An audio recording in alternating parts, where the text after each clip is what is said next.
Bismillahirrahmanirrahim. Assalamualaikum warahmatullahi wabarakatuh.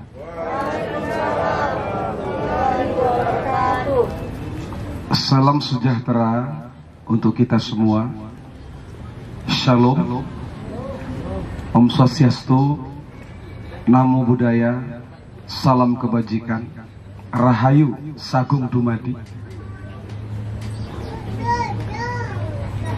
Pertama, marilah kita bersyukur kehadirat Allah Subhanahu wa Ta'ala, Tuhan yang Maha Kuasa, yang telah memberikan semangat di hati Bapak Ibu untuk hadir di acara yang hebat dan luar biasa ini. Salawat dan salam kita sampaikan kepada junjungan alam, yaitu Sayyidina Muhammad SAW, kepada seluruh pemuka-pemuka agama yang telah wafat, yang kita hormati, yang kita kagumi. Kata Bung Karno, orang tidak bisa mengabdi kepada Tuhan dengan tidak mengabdi kepada manusia. Tuhan bersemayam di gubuknya si miskin. Salam hormat saya kepada Bapak Rudy Hermanto selaku anggota DPRD Sumatera Utara, yang selama ini dalam 3 tahun terakhir saya bersahabat baik dengan beliau. Beliau adalah pengabdi kepada Tuhan yang Maha Kuasa, mengabdi juga kepada masyarakat. Jika ingin melihat aktivitas Bapak Rudy, saya pun terkadang juga sering mendapat notifikasi ya, pemberitahuan, karena saya mensubscribe langsung akun YouTube beliau, Rudy Hermanto Sumut 1. Bapak Ibu bisa tengok nanti di YouTube, cari di situ Rudy Hermanto Sumut, subscribe, like, dan kasih komen. Komen yang paling baik.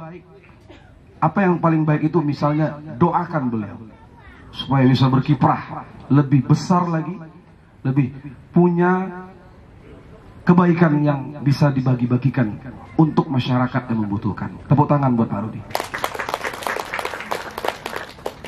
Salam hormat kita juga untuk Pak Camat, Bapak Tengku Khairunizar. Salam hormat juga kepada Bu Lurah yang sangat begitu baik kepada warga.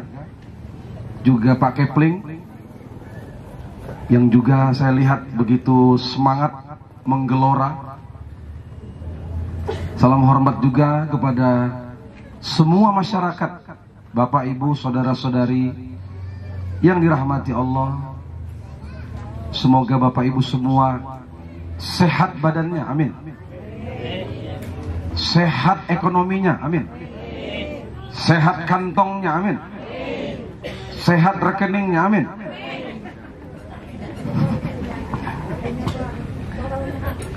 Yang pertama, saya ingin menyampaikan tentang mengobati dengki. Ini tema kita. Dengki, Bapak Ibu tahu ya dengki, Bu ya? Senang melihat orang lain susah, susah melihat orang lain. Ini bahasa yang umum. Jadi bagaimana kita mengobati dengki? Ini harus kita jalankan. Saya sudah lama tidak lagi mengidap penyakit dengki ini. Sejak banyak membaca, ya dulu mungkin masih SMA ya, ada rasa dengki itu. Tapi ketika kuliah, bertambah wawasan, lama-lama hilang. Enjoy aja Bapak Ibu. Nggak peduli saya. Orang mau maju silahkan. Jadi jangan sampai kita itu disiksa oleh dengki ini. Yang pertama harus kita lakukan untuk penanganan dengki ini adalah menerima kelebihan dan kekurangan masing-masing. Itu dia. Ada pada bapak, tak ada pada ibu. Ada pada ibu, tak ada pada bapak. Itu dia. Dalam surat An-Nisa ayat 32 Allah berfirman, Bismillahirrahmanirrahim. Wala tatamannaw ma faddalallahu bihi ba'dakum ala ba'd. Dan janganlah kamu itu dengki, nggak senang terhadap apa yang telah Allah lebihkan sebahagian di antara kamu atas sebahagian yang lain. Jadi terima masing-masing Bapak Ibu.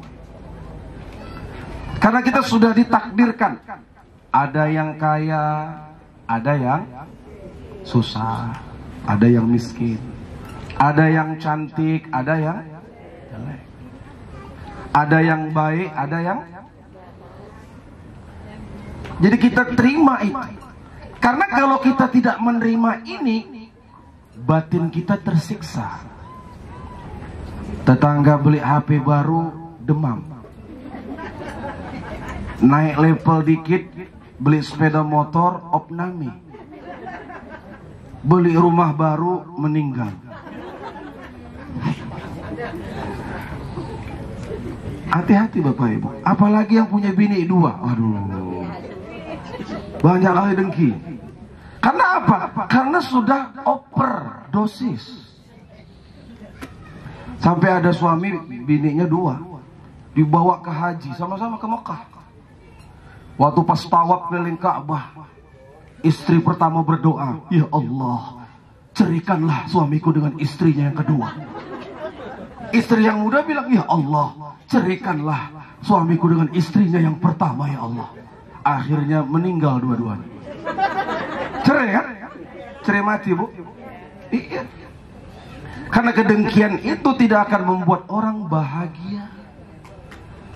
Kata William Penn, dia mengatakan, the jealous is troublesome others. Bahwa kecemburuan, kedengkian itu menyusahkan banyak orang. And torment to themselves, dan membahayakan diri sendiri. Itulah dengki. Karena kalau dengki ini nggak diobati, dia akan membawa petaka dalam kehidupan kita. Itu yang pertama, terima kelebihan masing-masing. Yang kedua, bagaimana mengobati dengki ini? Sering-sering melihat kuburan. Maksudnya ingat mati ya, termasuklah inilah ya. Karena ingat mati ini membuat kita sadar, ngapain dengkian, matinya kita. Kata sebuah lagu ya, lagu Wali itu, ingat mati, ingat sakit, ingatlah saat kau sulit. Ingat, ingat hidup cuma satu kali. Berapa dosa kau buat, berapa kali maksiat. Ingat, ingat sobat, ingatlah akhirat. Cepat ucap astaghfirullahal. Karena kalau yang namanya berbicara tentang kematian Bapak Ibu, mengerikan. Kalau dalam Islam dia akan dikapankan, lalu dia akan dinaikkan ke dalam kerenda. Siapa yang naik pasti mati. Belum pernah gagal itu.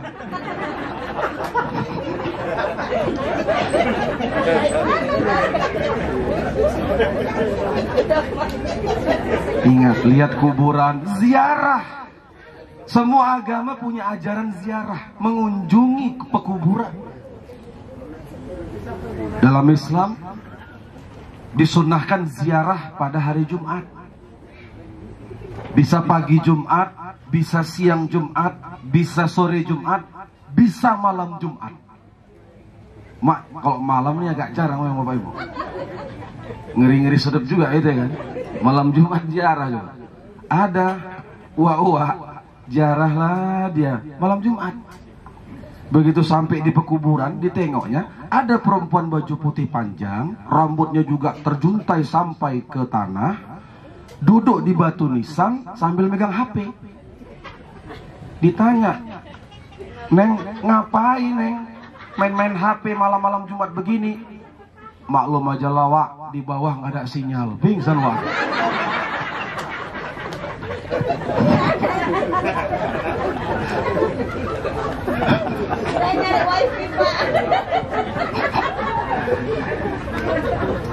Meninggal ini Bapak Ibu ya, nggak berdasarkan huruf abjad. Hati-hati, makanya nggak usah dengki kita.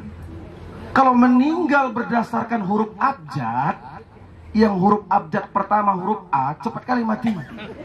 Kasihan kita ya, namanya Aminah, Asep, Alek, cepat kali mati. Abdul, saya M, Miftah, masih lama. Pak Rudi ya, lama lagi Pak, panjang beliau. Apalagi dari Z Pak ya. Waduh, Zulkarnain, Zainab, Zulkifli, lama kali mati. Jadi gak ada yang tahu kita kapan kita akan kembali menghadap Yang Maha Kuasa. Jadi kalau ada orang yang dengki-dengki kali gitu kan, ingatkan dia, kau bakal mati. Bapak Ibu sekalian, ingat mati. Yang ketiga apa? Sering kalau bisa ya mengunjungi orang yang sakit. Itu juga menghilangkan dengki kita. Orang kalau sudah sakit, terkapar, tak berdaya dia, awal pun tak bisa lagi dengki. Sedih kita. Kita datangi orang yang sakit, bawa duit kita untuk santunan. Nggak bisa bawa duit, bawa buah-buahan. Nggak bisa bawa buah-buahan, gambar buah-buahan pun jadi. Mana tahu ya kan, seret kali rezeki. Sekalian bawa klien biar kan ada buah-buahan. Nah, cantumkan foto di situ, biar jelas.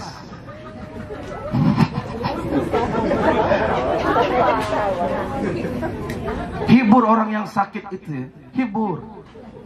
Ingatkan dia untuk semangat hidup. Jadi jangan lagi dengki kita di situ. Ada orang seperti itu. Kedengkian itu sudah akut. Kawan tadi sudah terkapar, syukur gitu. Ya Allah. Kalau kita ada teman ya Bu yang nggak suka sama kita, dengki kali sama saya gitu. Ya Allah, mudah-mudahan dengan sakitnya itu dia sadar. Mudah-mudahan dengan sakitnya itu dia kembali berubah dan menjadi yang lebih baik. Kita doakan. Begitu. Jadi nggak usah ya sampai kita itu terbawa perasaan baper dengan orang-orang yang dengki sama kita. Ini bahaya. Kan dikatakan William tadi bahwa dengki itu is trouble some other, bisa menyusahkan orang lain. Di Korea Selatan Bapak Ibu, kedengkian itu sampai kepada pembulian, dan bully itu bisa berujung bunuh diri. Anak-anak gadis yang main Facebook, padahal dikasih emot itu kan ada emot senang, emot marah, dikasih emot ketawa, ketawanya kan sering membuli jadinya. Bunuh diri Bapak Ibu. Ngeri gitu ya. Kalau saya main Facebook, ada yang ngetawai saya itu, dia nggak suka sama saya misalnya gitu kan. Saya biasa aja. Makanya saya perlihatkan saya bahagia, saya senang. Ada orang yang dengan pandangannya sinisnya terhadap saya malah kadang-kadang bernyanyi-nyanyi saya. Har gari bagal rahi hai zoop zindagi, चाहे कभी कभी है रूप जिंदगी हर पल यहाँ जी भर जियो चाहे समा कल हो न हो. Masuk rumah sakit dia, nggak berhasil dia bikin kita apa? Bikin kita apa namanya itu istilahnya Bu? Lemah kita, jadinya apa? Mental breakdown. Itu orang-orang yang dengki itu suka bikin kita mental breakdown. Awak beli emas baru kan, alhamdulillah, kita pakailah, kita bawa ke tempat saudara kita, dibikinnya mental breakdown, palsu. Kesel nggak? Jelas-jelas ada suratnya dibilang palsu gitu. Ada yang seperti itu. Gak usahlah kita seperti itu ya. Biarlah orang lain dengki sama kita, kita tak usah dengki sama orang. Karena dengki gak akan pernah bikin kita maju. Tuh, saya sering mengatakan dalam ceramah ya kan, orang yang gak pernah dengki, maka dia akan terus jalan-jalan. Tapi kalau orang yang selalu dengki, dia hanya jalan di tempat, gak akan pernah maju-maju. Iya, dengki kali dia. Macam Pak Rudi, beliau ini orangnya senang aja doang. Siapa ya? Happy aja. Udahlah begitu. Tidak memupuk rasa emosi gitu. Tidak memupuk kedengkian, tidak memupuk rasa sombong. Humble aja kita, Bu. Sederhana, rendah hati saja. Kalau itu mampu kita kuasai batin kita, jiwa kita, kayalah kita. Pasti. Rezeki itu datang karena gak ada penyakit hati dalam diri kita ini. Tapi kalau kita sudah gelisah, resah, dengki, sombong, dendam, jauh rezeki sama kita. Jauh. Jadi, maka Bapak Ibu sekalian, mudah-mudahan ya, dari kulibas tadi yang disampaikan Pak Marbon dapat bermanfaat buat kita ya Bapak Ibu ya. Dan karena dia tadi kulibas, mampu melibas yang dengki-dengki kan ya. Biar jangan dengki-dengki lagi, kan begitu. Terima kasih atas segala perhatian. Mohon maaf atas segala kekurangan. Kalau ada sumur di ladang, boleh kita menumpang mandi. Kalau tak ada sumur di ladang, tahankanlah tak mandi-mandi.